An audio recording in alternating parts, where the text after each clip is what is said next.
Boom, boom, boom, boom, boom, boom, boom. All right, we are live for Dynasty Saturday Night 5.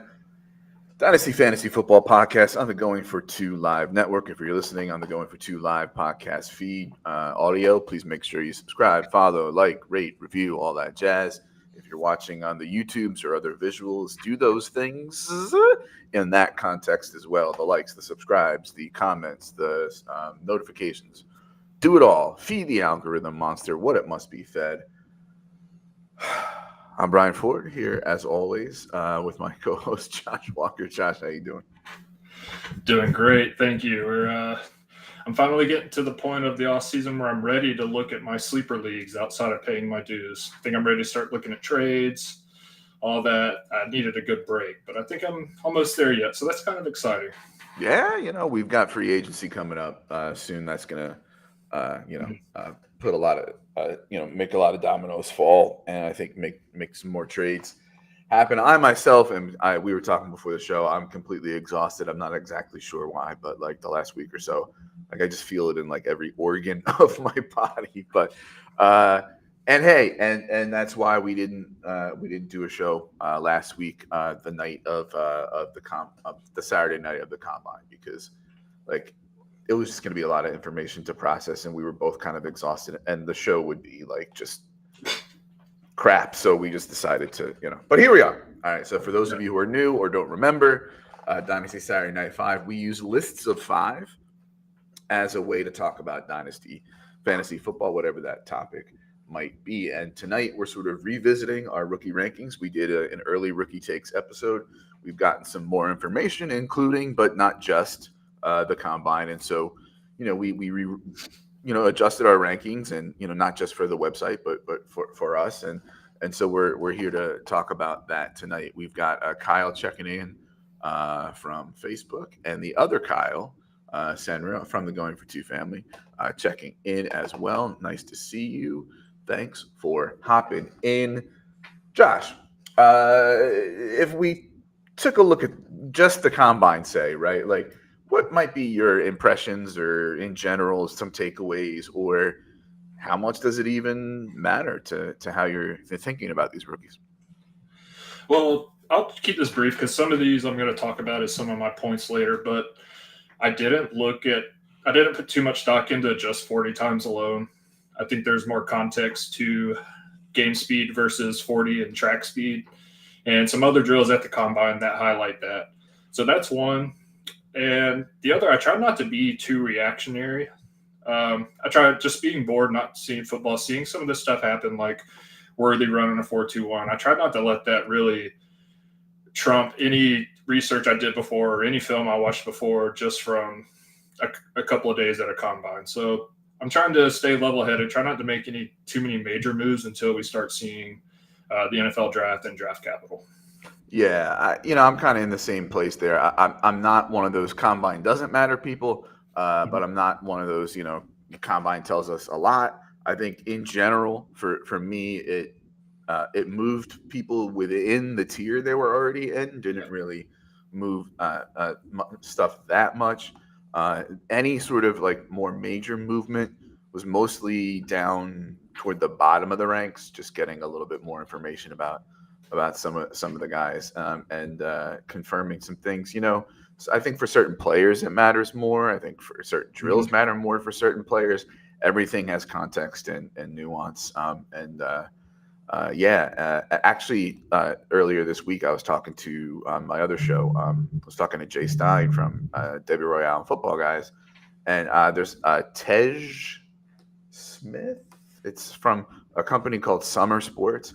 Anyway, has an article out there about the rate of positive correlation between specific things that happen at the combine and each position's performance. So go check that out. Before we get into our list of 5, gonna pay the bills.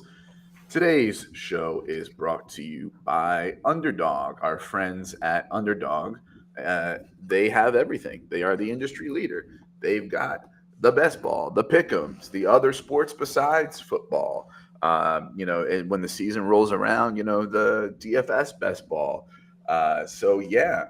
They're great, and they're taking a lot of my money now in these pre-NFL draft, DGen drafts. So So why are we talking about that? If you are a new account on Underdog, you can use the promo code GF2 to get $100 of your first deposit matched. So, like if you put in 50, you'll get 50 matched. You're not going to get the 100. Put in 100, you'll get the 100. But you put in 101, you'll still only get the 100. So, squeeze as much out of Josh Norris's wallet as you can.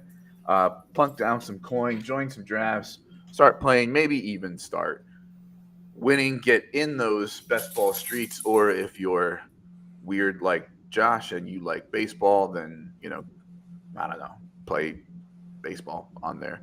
All right. All right, time to get into our lists of 5 sort of takeaways, statements, whatever, as we revisit our rookie rankings for alliteration. So why don't you kick us off? All right, so I'm just going to start with, I had 2 risers and 2 fallers I'm going to talk about. I'm going to go and talk about the 2 people who rose up a little bit in my rankings. And those are 2 wide receivers, Ricky Pearsall and Brian Thomas. I was already a little bit higher than Pearsall in consensus. I had around wide receiver 12, 13. But he really showed out at the combine. His RAS score was 9.54, which was top 10. It was 9th overall. And I was really impressed with his 40 time. He ran a 4.41, and his vertical and broad jump were in the 98th to 97th percentile. So I think that's really important for receivers. It shows that not just the 40 speed, but it shows he has explosion and athleticism that a lot of receivers don't have. And I think given his skill set, he needs that because he's really good at going and getting contested catches. Like you said, he's got a high point in the ball, and he's got some of the best hands in the class. And in 2022, he ran 67% from the slot, and his ADOT, his average depth of target, was 17 yards and 2.5 yards per route run. That just shows that he can play the big slot and run deep routes. And I think that really opens up the underneath for tight ends and receivers, but it also gives you a chance to make big plays over the middle when you have linebackers or slower safeties on you. So I think that's going to be really important, and that's got me really excited about him. Yeah, I like him. I think I had him around like 14-ish or 12-ish before the combine. I got him in the top 10 now. But again, when rankings move, that's a combination of, maybe bumping that one guy a bit, but also maybe bumping another guy down. So it's not just solely the reaction to Pearsall. I think the knock on Pearsall is, if you're going to go by the numbers and say, rule of thumb, a guy who played 4 years and was in school 5 years, or, the production didn't come until late. Those are some, I don't know, light red flags, right? But I would argue that in this class, that's also kind of par for the course. I was finishing up the next round of stuff that I do in my huge, super awesome rookie spreadsheet. And I have 67 wide receivers in there, right? 8 of them are early declares. It's less than 12%. That's just the way this class is, right? So it's between COVID and NIL, like this, it's a weird class, right? So, a lot of those early declare or and early breakout guys aren't going to be in this class, but the wide receiver class is deep, more so with like guys who can be wide receiver 2s and 3s on their team. Yep. So that's just something to keep in mind. So my first item here will be in defense of the Ducks. Quack, quack. Now, Bucky Irving and Troy Franklin are both taking some hits after the combine, and I think it's a bit of an overreaction. For Bucky, yes, I understand with the 40 time and that sort of thing, and I think the broad jump we're under par for us. What we wanted to see, weighing in at 194 isn't optimal, although we've seen smaller guys. I understand now that the range of outcomes might shift a little bit. The path might be narrower. Maybe the spectrum of players that you're comparing him to shifts a little bit. Maybe you look at the Oregon offense and now think, well, how much of his production was because other guys like Franklin were sort of clearing out. So I get all that, right? But I think it's also important that if we're going to say the combine, we shouldn't overreact to it. We should also then say that his 10 split was fine. His 10 split was right around Brees Hall's 10 split, right? Which is kind of more important for running backs than the long speed, especially these days, right? Um, the film still shows a productive player who was very agile, was very good in space, was a good receiver. So I'm not going to knock him too much. It's going to sound like I knocked him a lot, but I'll explain. So going into the combine, he was like sort of my placeholder RB1. It was like, listen, this guy's got a skill set where he can catch passes and be good in space. The NFL wants that, so I know that's good for fantasy. Let me just slap him there. I have a few more questions about the other guys, right? Between some guys moving up and dinging Bucky a little bit. I've got him down as like my wide receiver, running back 5 or 6 now, and it sounds like a lot, but really two things. One, in that pack of 8, they were smushed together so tight anyway. Movement within them is not dramatic, and two, really what it did was it kind of gave me like, okay, within that tier of 8, here's like the the tier 1A and then like a tier 1B. There's guys that toward the top, between explosiveness and a 3-down skill set, speed, athleticism.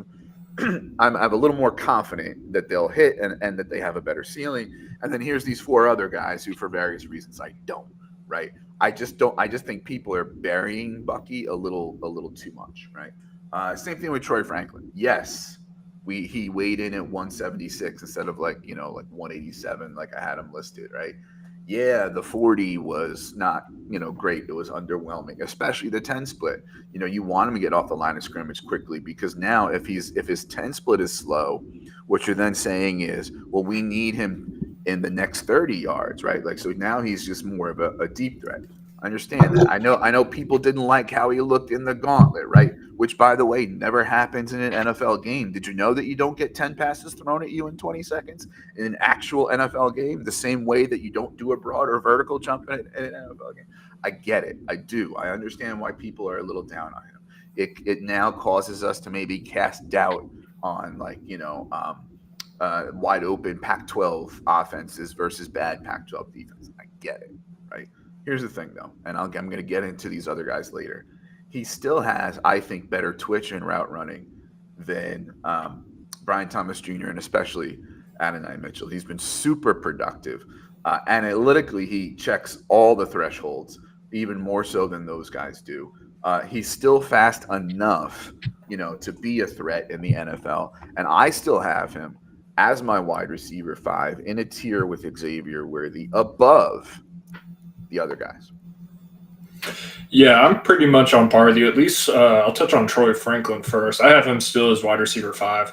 I had him at 4, but I did move Brian Thomas Jr. up after seeing his 40 time, because I knew he was able to outrun defenders, but I thought it was just by him using his body and like just being a smart route runner. But showing that speed, it gives me a little more hope that he's not just going to be a boom bust, that he can take short passes and take it up the field.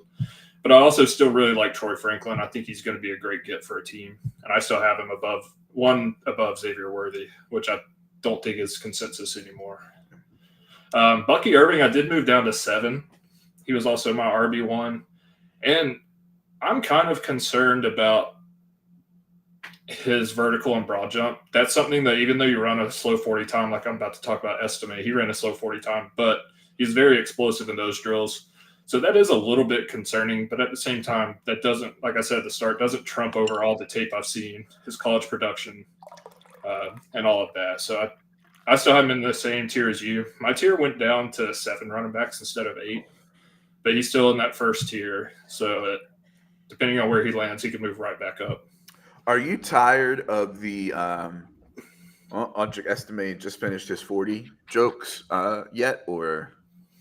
No, because I'm going to use this. Like, people said that about Kyron Williams, and now it takes an arm and a leg to get Kyron Williams. So I'm just going to do like I did with him. He was one of my most rostered rookies that year. I'm just going to keep doing that.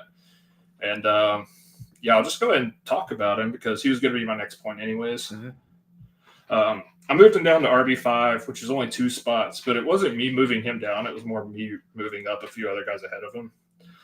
His 40 was last at the combine for running backs, but he had a 38-inch vertical, which is fourth, and 10.5 foot or 10 foot 5-inch broad jump, which was also top 5.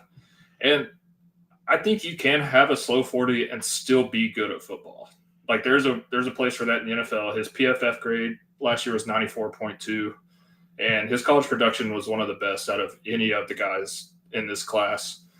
So I'm not looking at that. He's still explosive. He's still a really big bruising runner, and I've been seeing that he's been talking with the Ravens. So if he falls on the right team, I'm gonna be drafting a lot of him. And if anything, I think he should go in the middle of the second, but I'm not going to take him there because I think I can get him at the start of the third round, depending on landing spot. So that's just another thing. Like just because you can get someone you like there doesn't mean you always should. Like if he's going to fall to the third, I'll just wait till the third and get another receiver in the second. So I just wanted to touch on that too. Yeah, I flirted with taking Estime out of that tier of 8 dudes, but now he's just in that sort of soft. He's after that soft tier break between like tier 1A and 1B. You know, he's in there with Bucky and Blake and Braylon. Yeah, I mean, if we're gonna say like let's not overreact to 40 times, then let's not overreact to 40 times, right? Does it give you a picture of a guy who, you know, first of all, probably shouldn't have run? Like, what is his agent doing? But you know, of a guy who now maybe his path is a little narrower, or maybe the ceiling's a little lower. Yeah, sure, but we kind of already knew going into it that like he's a competent receiver, but won't get used much. And we didn't expect him to, you know, break off 70-yard runs to begin with. Like, so yeah, I mean, how much are you really going to ding him? The question I think is where you were at with, you know, how is this going to play out after we get landing spots in the rookie draft boards? I have a feeling that landing spot and draft capital, we keep saying, oh, well, that's going to determine so much for the running backs. I think that's going to determine so much for the running backs for each individual manager, but that there will be less consensus maybe than in the past. Precisely because we started with guys who are, you know, packed tightly in this tier of 8 who aren't great to begin with, you know. Like, I don't know. I'm going to just, you know, off the top of my head here, pull this up and say, let's say Estime goes the first pick in the 4th round, right, to Carolina at pick 100, right? And then say a guy who's generally regarded above him these days, right? Blake Corum goes, I don't know. Let's say Jacobs leaves Las Vegas and Corum goes 11 picks later to the Raiders, right? Where he's got Zamir White and Aiden O'Connell, right? like you know, you'd be hard pressed to argue to me that, you know, Corum is going to be Josh Jacobs and he should be above Estime in. Yeah. You know what I mean? So I think it's still going to come down to, you know, what individual managers think, and that where the running backs are placed in drafts will be kind of all over the place from league to league. There is a lot of talk that I've seen about, like, you know, from the 1.9 or 1.10 to like the 2.05 is again that area that's pretty flat, but that what you want to do there is bail on the receivers and grab the better running backs. I'm not so sure that that's what I'm doing, but yeah. No, I'm with you. There's still some receivers I like Malik Washington, Lat McConkey, Pearsall even, that I'd rather take.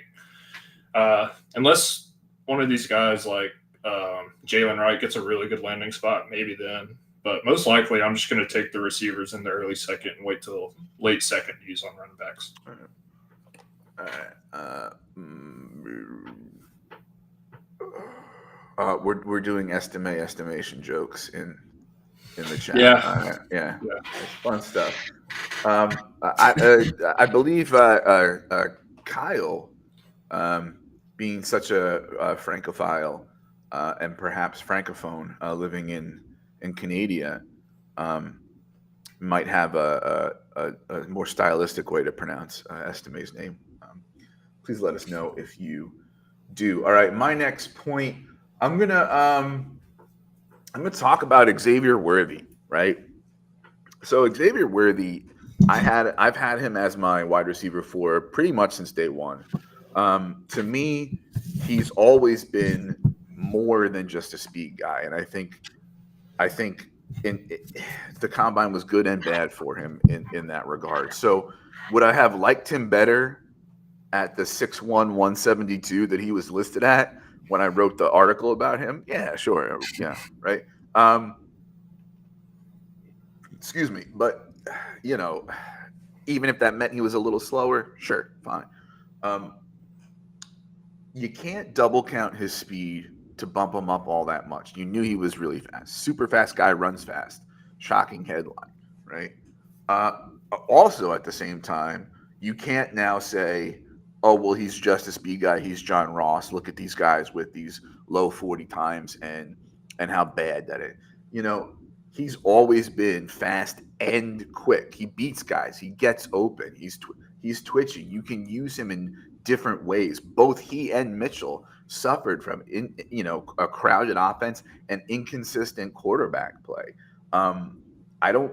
I still love Worthy, and I think if you're bumping him up too much or down too much because of that stuff, I think it's a complete overreaction. For me, with Worthy, I'm still going to keep him at 4. I still think, late first in a super flex is appropriate. The question is going to be for me in leagues where I have like the 108, 109,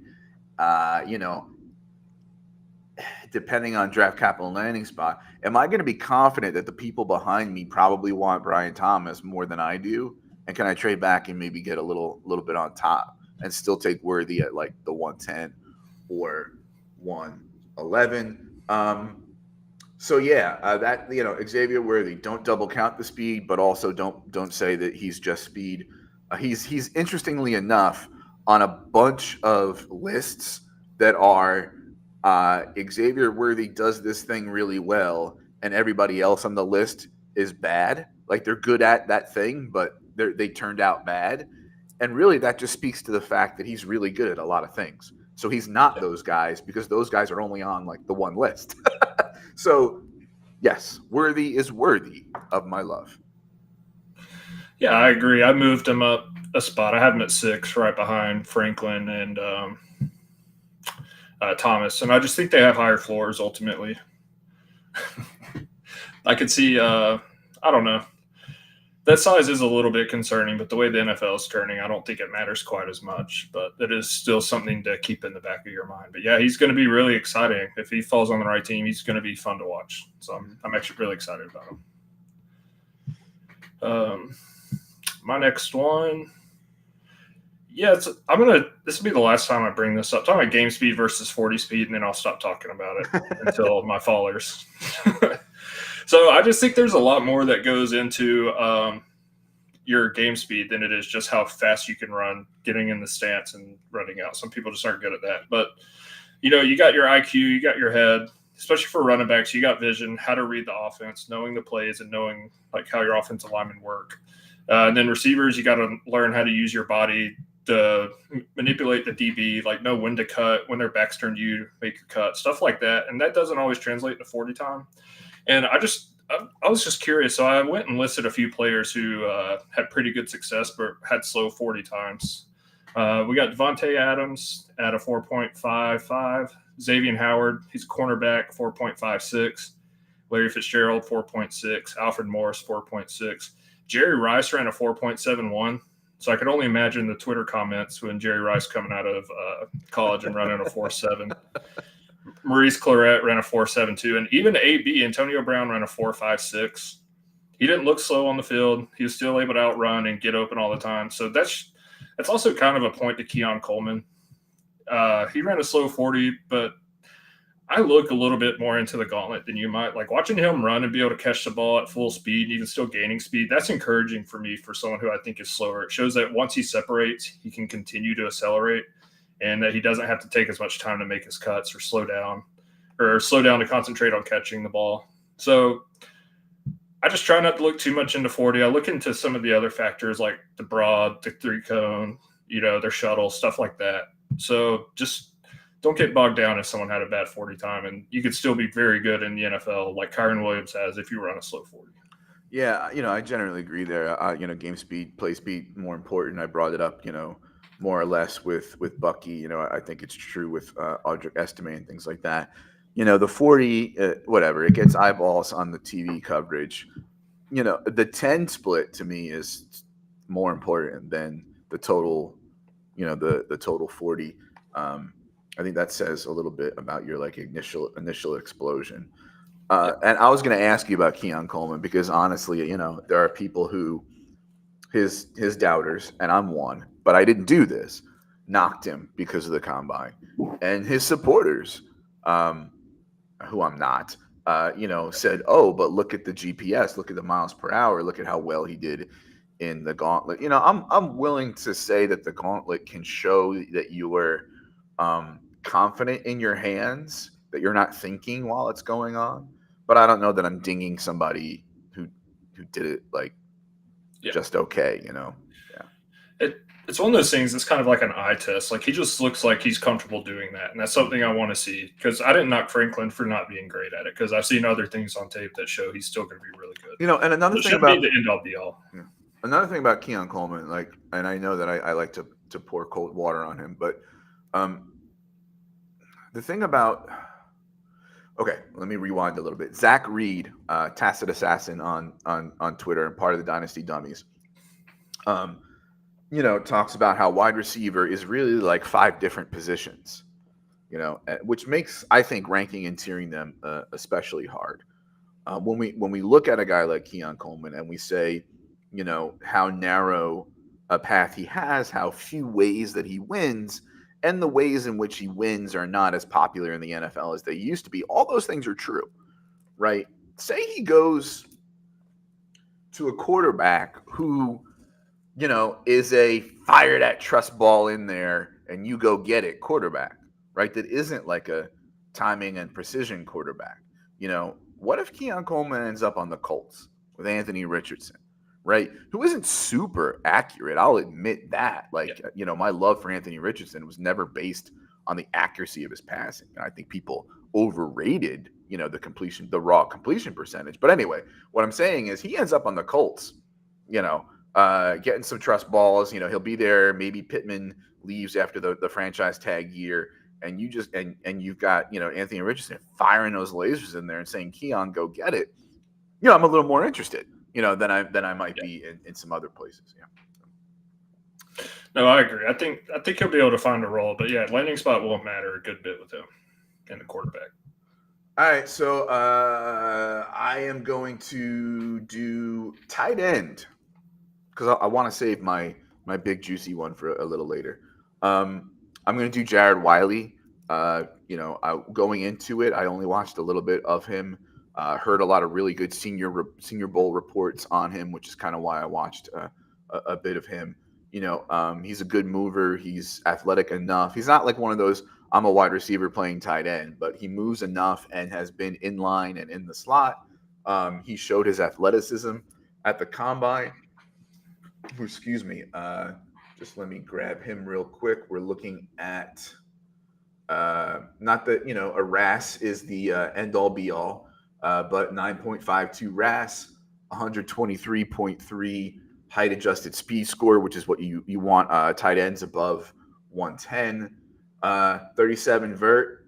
That's not bad, right? Became a bigger part of the TCU offense in 2023.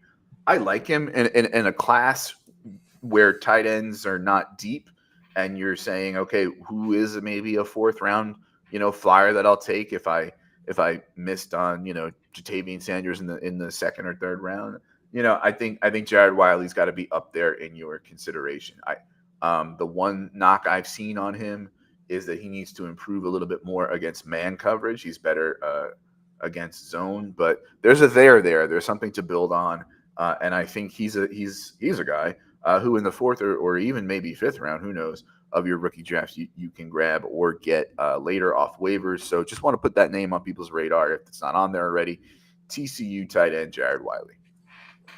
Yeah, so I agree. I haven't really looked much into him, but he did I've seen some of the Senior Bowl reports, and I'm just going to go and take that and talk about the tight end I was going to. Mm-hmm. And there's actually been the most shift that happened out of my rankings was at tight end after the combine. And part of the reason is Theo Johnson. I now have him ranked as a tight end 3. I had him 4th before. But my tiers have changed a little. I put him up into the 2nd tier with Jatavian Sanders, which I'll talk about him at the end. But his RAS score was 9.99, which is 1st overall in the whole draft, which can happen at tight end. We saw that last year. But he's 6'6", 260, ran a 4.57 40, and got 2nd in tight ends vertical with 39.5 and a 10-foot, 5-inch broad jump. And his shuttle time was 1st. And I really think this is important for him because we've seen what a good combine can do for tight ends. Like Zach Kuntz last year, he probably was not even on a lot of people's draft boards for the NFL draft, probably going to go undrafted until he came out and showed out really good at the combine. So the main point of this is I think this is really going to help his draft capital. I think showing out like this might make a team that's really needy at tight end get him a round or 2 before they might have before. And the better the draft capital we get, we all know the more the team's willing to put you out there and see what you can do and get their money's worth. So I moved him up. I'm really excited to see him. Penn State can be really bad for tight ends just because it's the Big Ten. It's a really weird offense. So I'm not really worried as much about production from him as I am some other guys. But he did have 10 touchdowns, so that shows that he can find the end zone and is a good red zone target being 6'6", 260 with that vertical. Oh, yeah. Gotta love that. Yeah, for folks who may not know, and for those who do, I'm sorry if it sounds like I'm telling you something that you already know, but the athleticism stuff matters the most here with tight ends because the usage in college is so uneven, and in some cases almost completely missing. That this kind of has a better way of telling us who can be successful in the NFL than looking at a lot of those straight production numbers to a point, right? I mean, Zach Kuntz flew up people's rankings, but then got the 7th round draft capital. Like Tip Raymond, he tested well. Like his RAS is above 9, but pump the brakes. He's kind of a run blocking guy who might catch a few passes here and there. So be selective about it too. You can't just go on the athleticism. Yeah. 40 time matters the most to tight ends for me. All right, so I will do my juicy one now. That's what she said. Pump the brakes on Brian Thomas Jr. and Adonai Mitchell. Matt Waldman says that speed is the cleavage for the NFL. We all know the NFL likes big, fast guys. And here are these guys who are big, especially tall, and ran, 4.33 and 4.35, something like that, in the 40s. So everybody is getting so excited, frothy at the Brian Thomas Jr. lock 1st round. And I get it. I'm not saying that these guys aren't good. I'm happy to draft them, but pump the brakes, okay? Their ceiling in those players, right? They're fine picks. We love the size speed combo, but let's be real here. 1, no 3-cone. The NFL has made the 3-cone so late in the day that the wide receivers are essentially boycotting it because it requires, and shout out to Dallas Hyder for being real granular and specific with this. It requires the most explosion of any drill, and so you have to stay warm and use your most explosion at the end of the day when you've been there since like 7 a.m. And so almost 0 wide receivers did the 3-cone. You want to see the 3-cone for the big fast guys like that. You want to know that they're not just deep guys. You want to see their twitch. You want to see their agility. And I'm hoping they do it at their pro days, right? And then know what you're buying, right? Let's say you call these guys randomly the wide receiver 5, wide receiver 6. It's really exciting, right? You're like, okay, after the big 3, here's a guy who's 6'4", great offense, all this. Okay, I get it.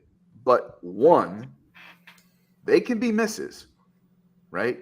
They can be People like Pickens more than I do, but I consider him like kind of a miss, but just like the higher end of the misses, right? Treylon Burks, Hakeem Butler, Terrace Marshall, Jalen Rager. Like we've had the big, fast guys missed before, right? These are the guys that are missing the most in the last few years, especially, right? And analytically, there's a lot to that.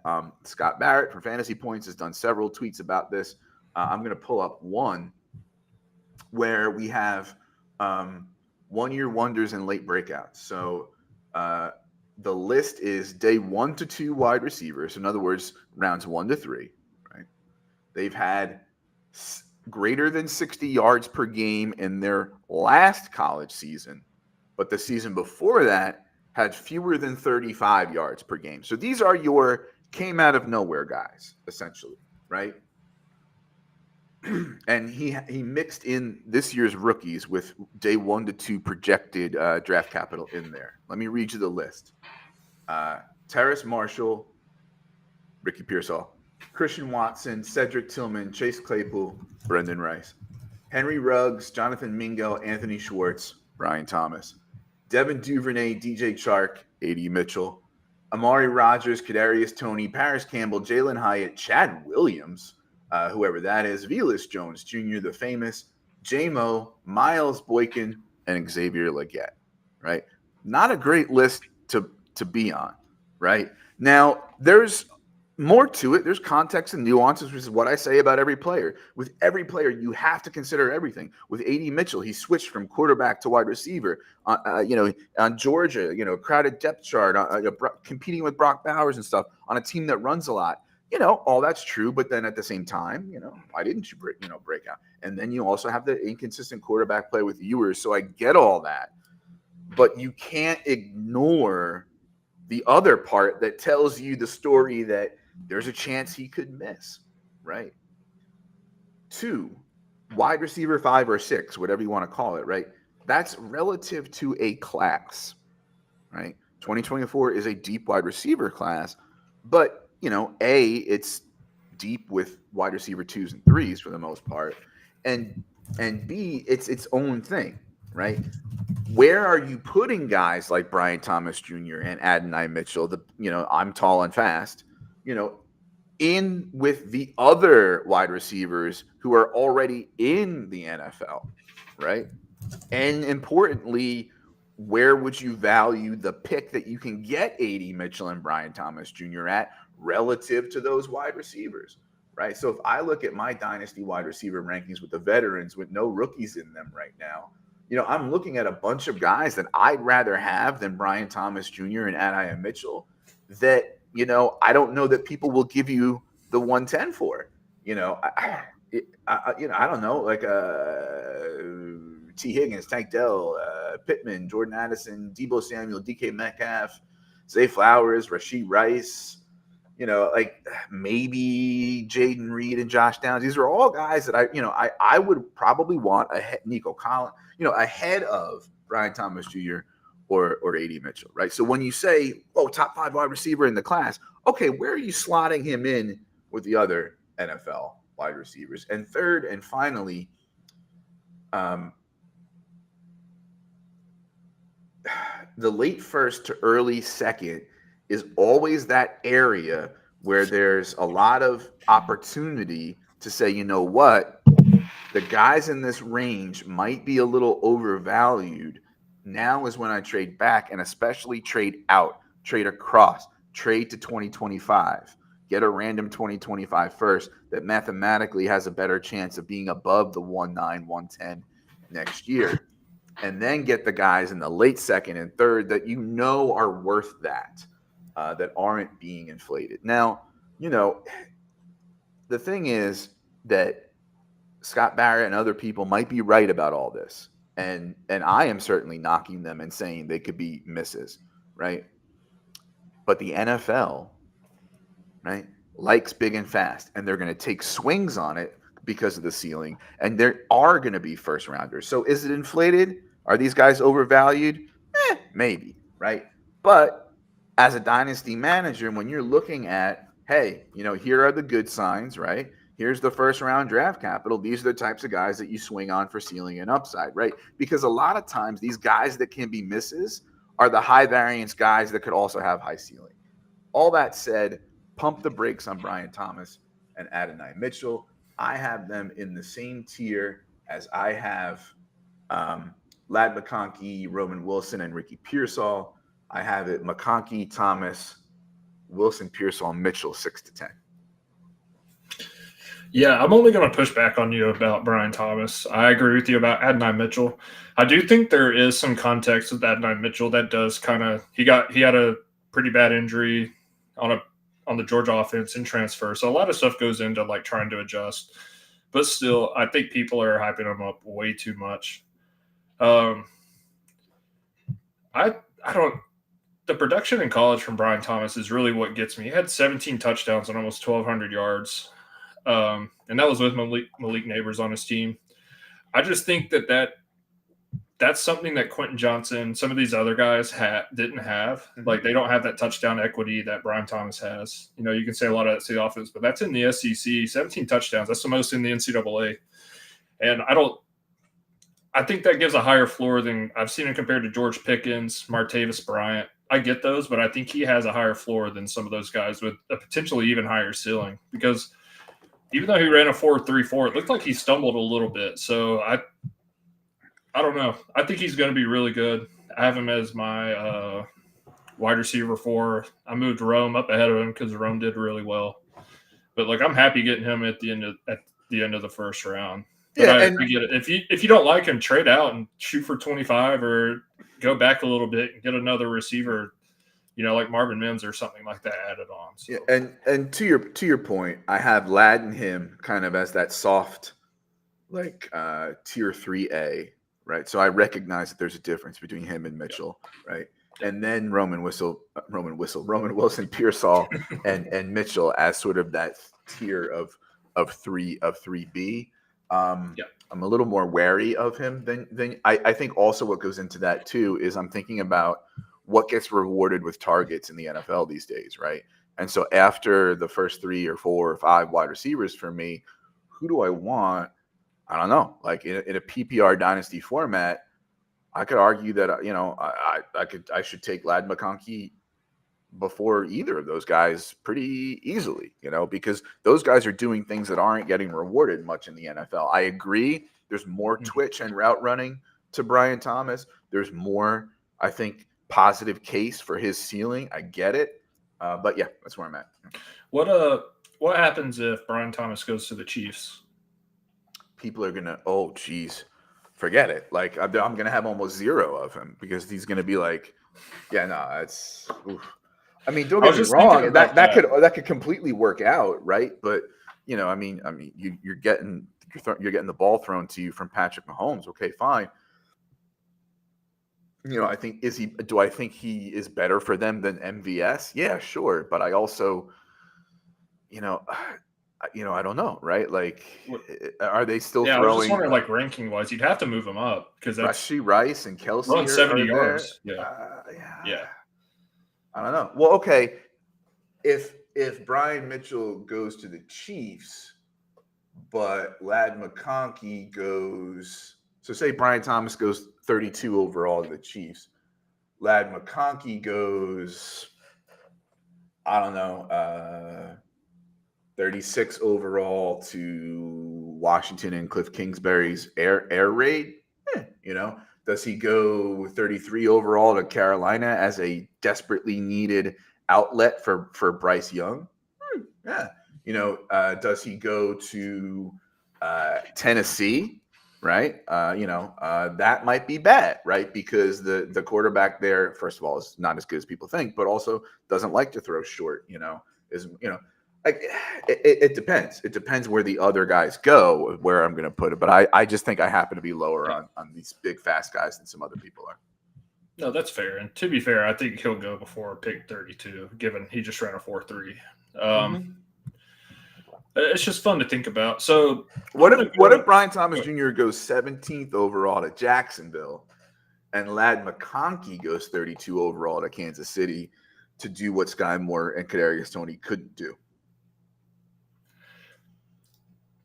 I think that would be better for Rashee Rice because he would just take over what Rashee Rice was doing, running short intermediate routes, and which I don't know. I mean, obviously it'd be good. Any receiver that goes to the Chiefs is going to boost their stock because you have a great quarterback and a really good offensive coordinator. So I would still keep Ladd where he was, but because I have him right behind. Let me see where I have Ladd McConkey. Okay, I'd move him up ahead of Keon Coleman. I have Keon Coleman 7 still, so I'd move Ladd up to 7, and I'd bump him into maybe end of the first round if he's on the Chiefs. Okay. So I had 2 fallers from the combine, and that was more because things they didn't do. And I might have already had questions about certain things, and them not doing it because I think they would have done bad is kind of a red flag to me. And those 2 guys are Jatavian Sanders and Braylon Allen. So I'll start with Braylon Allen. The only thing he did or even did well was the bench press. I don't care about that from a running back. It does nothing for me. You've seen his biceps and pecs. You know he's able to bench press. But he was almost last in both the broad jump and vertical, which show a player's athleticism and explosiveness. And I mean, that topped with not even running the 40.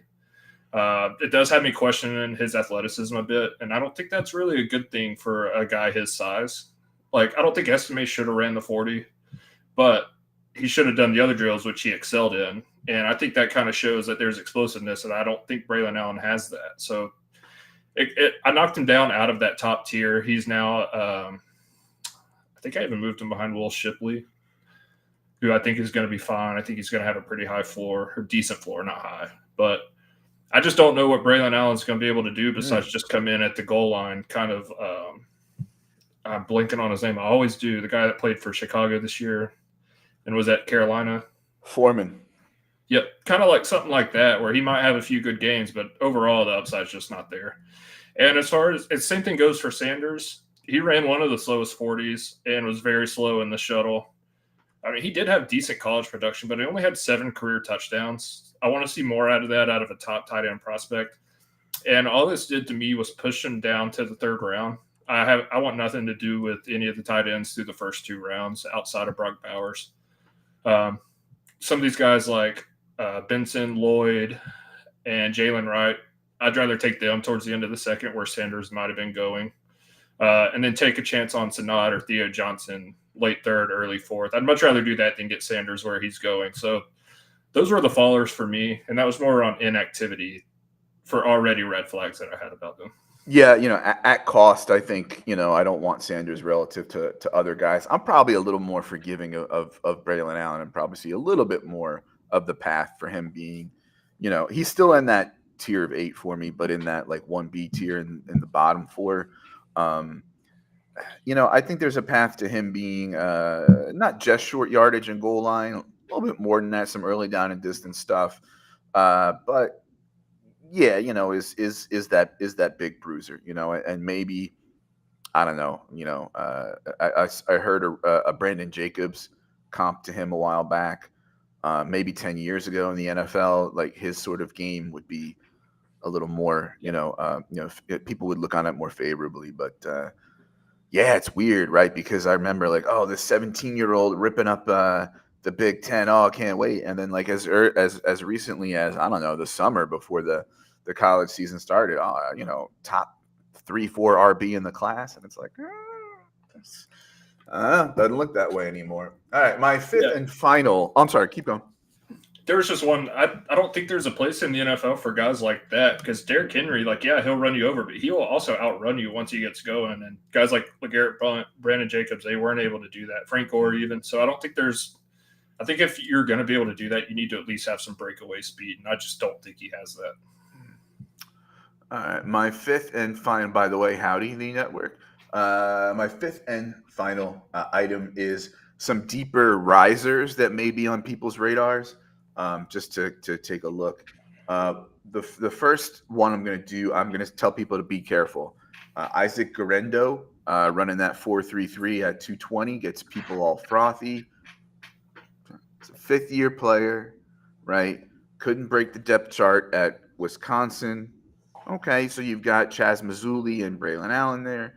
Goes to Louisville, has to share time with Jawar Jordan, who's nothing really impressive and who in fact had a 40 time much closer to the one I expected for Correndo. So you're splitting carries with that guy.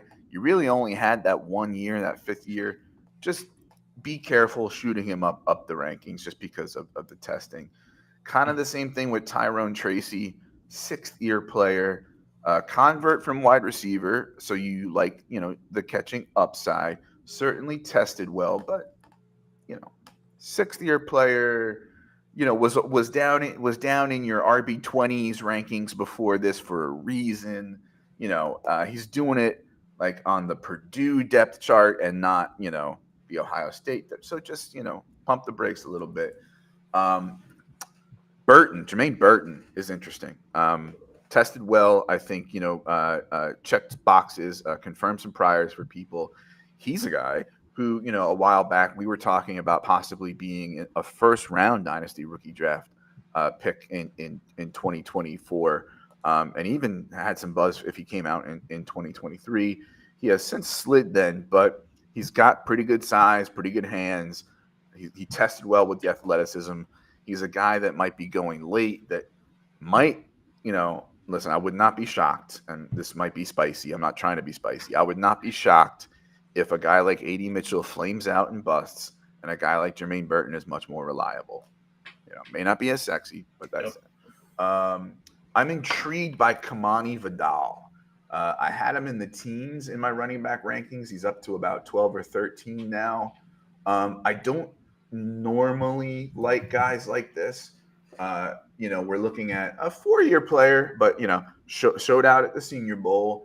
He's got that. He's 5'8", 213, so he's got that kind of like bowling ball build, but came in a little lighter than I expected, so that's actually kind of good. It's not like the full bowling ball, right? Weight adjusted speed score of 107.7. You want running backs to be over 100. Pretty good RAS at 8.89. Was kind of, middle of the pack, not toward the bottom in Lance Zierlein's film scores. 4.46 40, 37.5 vert. Like, it's an athlete. And so that's the kind of guy that at the combine is saying, okay, I know on my film I'm racking up all this production on Troy, right? Like against that competition that Troy plays. But look at this, right? I'm as good an athlete as a lot of these guys from these Power 5 conferences. So something to keep in mind. I'm kind of intrigued by Kamani Vidal. And then last but not least, Brendan Rice is a very mixed sort of reviews from people. Some people are like, great athleticism testing, let's bump him up. Me, I'm a little more mixed on him, a little more doubtful about what his game is and what his traits are and what his ceiling is, but certainly a guy that tested well and maybe rose a little bit in my rankings. Bub Means from Pittsburgh, also very athletic, but again, one of these big, fast guys, late producers, 5th-year breakout. Not even really a breakout, but like his best year was his 5th year. So be a little careful with that guy, with those big, fast guys. But those are just some people who have been rising that may not have been on some people's radars that I wanted to talk about a little bit. No hot take really there. Yeah, a few of those that I was already a little bit higher on Jermaine Burton, and I'm going to be surprised. Even though he had a really good combine, had a good RAS score, and showed out in the 40 and vert, I thought he would run a little bit faster because when I watched his tape, it looks like his game speed might even be a little bit faster than that. So he's one of my favorite targets in the 3rd round if I don't want to go after a tight end. And then Guerrendo, he was down in my 20s, so I moved him up a little bit. I still have him at like around 15, but that's just lack of any other guys I really have faith in. So, yeah, I think those are some good names. And that's it, right? Or did you do your 5th and final one already? Oh, geez. Yeah. It was the fallers I did. Brain fog from being so exhausted, like we were talking about at the beginning. All right, folks. I guess that'll do it. Free agency's coming up. And that's going to be really interesting because I always talk about this. Like at this point in the year, we look at these 4-round rookie mocks and we're like, oh, this class is so good. You're still getting this guy in the 4th. It's like, listen, like. Free agency is going to eliminate some needs for some teams. It'll open up some needs for some other teams, but it's going to take some people out of the running for running backs, right? And then the NFL is going to crap all over it by taking guys much later than we thought, really separating the chaff from the wheat. So, but anything that you're looking forward to, or anything, any predictions for free agency? No, what I do in free agency, especially this year, I'm trying to get more ahead of it and try and know or try and guess what players are going to get moved, and maybe go ahead and try and start making some trades for them before this happens, before the price inflates. That's the only thing, and I really need to sit down, look at the potential moves, and try and jump out ahead of that. That's what I'm going to do this week. Like Jerry Jeudy, he already went to the Browns, so it's starting to happen. So just a little advice: just try and stay ahead of it. If you think someone's going to get moved to a better position, go ahead and try and go trade for him now. Yeah, tough thing is some of the best free agents are running backs, right? And it's like, do you really want to be trading for Saquon Barkley and Josh Jacobs in early March? Like, I don't know. Saquon maybe, just the hopes that he goes to Houston or somewhere like that, especially because they didn't franchise tag him, I don't think. So there's a good chance he will get moved. So Saquon is definitely at the top of the list. I'm not going to overpay. I'm going to get as little as I can for him. This will be a really fascinating season because we have a combination of a better than we expected a few months ago running back free agent class and a sort of, not bad rookie running class, but one that, doesn't have a lot of juice to it, where the best running back is about as good as like the 8th or 10th wide receiver in this class. So that combined is going to be really interesting, right? Like, if you're a team, are you going to give Josh Jacobs, a 2-year deal, with I don't know how much guaranteed, I don't know, 15 million, something like that, right? Or are you going to take your chance on Trey Benson, in the 4th round, right, on a rookie deal? Like, it's going to be interesting. It's going to be really interesting. Yeah, I'm excited to do an episode talking about stuff like that a little bit later. Once it all settles, once the draft settles down, it'll be interesting to look back and see. All right, folks, time to land the plane on this one. If you're listening on the Going for Two live audio feed, please make sure you follow, subscribe, rate, review, all that jazz. If you're watching us here on the visuals, wherever it might be, do those other algorithm things too. Like, comment, subscribe, notifications. I don't know, whatever's happening on Twitch. I don't know if I have cat ears on there, because there's a filter. I don't know, but like us over there too, and follow Going for Two. We have a whole lot of family of content for you at Going for Two. The website has all sorts of things from DFS to redraft, best ball, dynasty, rookies, all that jazz. We have the Discord that's on and pop, and it's free. Go to goingfor2.com, bottom right, purple thing. Click it. Josh, time for plugs. Yeah, you can find me on Twitter at Rotonaut, ROTONAUT. And recently I haven't been doing too much football tweeting. I just did 2 industry leagues for fantasy baseball. And actually Tuesday, I'm doing my first auction draft for baseball with a buddy of mine who wanted to do one. So I'm going to do that. That's something new I haven't done. Might try it for football next year if I enjoy it. So I'll be tweeting about that. But also, as we get closer, I will be tweeting about rookies in the draft. You can find all that at Twitter, and all my dynasty rankings at goingfor2.com.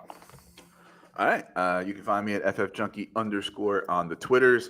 Rankings and articles on goingfor2.com. I've been doing some rookie profiles. Going to be doing a few more of those. It's the off season. I write a little bit more. You can find me midweeks audio only with Dynasty Fever at Dynasty Fever Pod. Recent guest was Jay Stein of the W Royale and Football Guys. Real deep dive into analytics, but not just like, hey, what do the analytics say about this guy? We did a really nice discussion on process and why you do things and why you weight certain things certain ways. And I really liked it. And of course, here as well every Saturday night at 7:30 p.m. Eastern. I think that's it. Yeah. Coming up right on an hour. We're good. All right, folks. That's a wrap. Thanks for watching. Thanks for listening. Go Braves.